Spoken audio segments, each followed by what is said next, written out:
due to Allah, and may Allah's peace and blessings be on the last Prophet Muhammad sallallahu alaihi wasallam, and on all those who follow the path of righteousness until the last day. The topic, the struggle of Prophet Muhammad sallallahu alaihi wasallam, is one which addresses his legacy. What is it that Prophet Muhammad sallallahu alaihi wasallam left behind?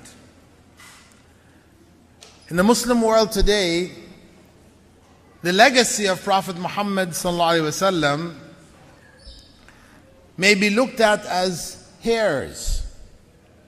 You will find some parts of the Muslim world where people claim to have a hair from the head or the beard of Prophet Muhammad sallallahu alaihi wasallam.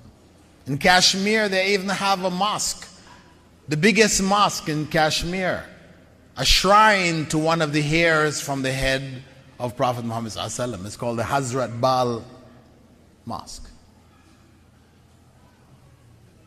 Of course, the fact of the matter, whether it is actually a hair from his head or from his beard or not, is another issue altogether.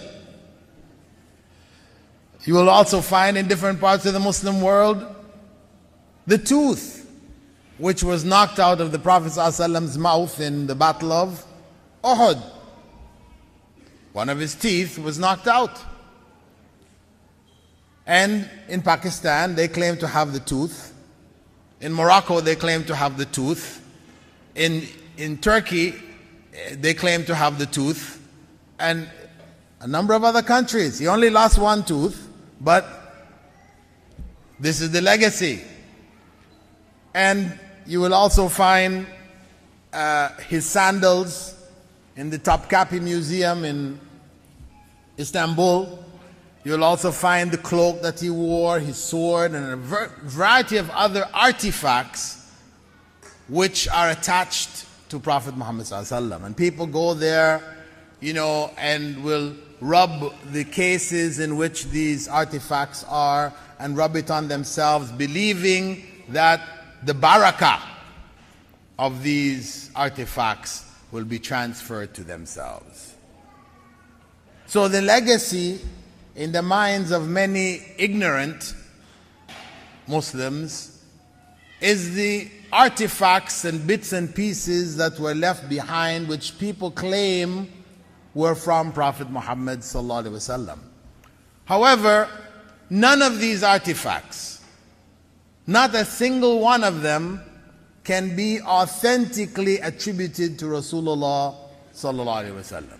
None of them. Because we have a principle for verification of the authenticity of any Islamic principle, law, artifact, etc. That principle is the principle known as sanad. Meaning, if somebody says, I have the hair of Rasulullah sallallahu alaihi wasallam today, we say, okay, where did you get that hair from? I got it from so-and-so. Okay, where did he get it from? From so-and-so. Then you have to be able to trace all the way back to that person who got the comb of the Prophet ﷺ and took the hair out, the Sahabi. What was his name? Who did he give it to? And who he gave it to. And that has to be an authentic chain of reliable narrators. If you don't have that, then you don't have anything. It's just a hair. So Islam was never concerned with this.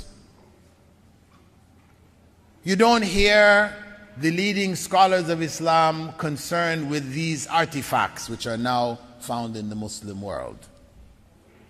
Reality is that the legacy which Prophet Muhammad sallallahu alaihi wasallam left behind was the legacy of da'wah, of conveying the message of Islam to the world. This was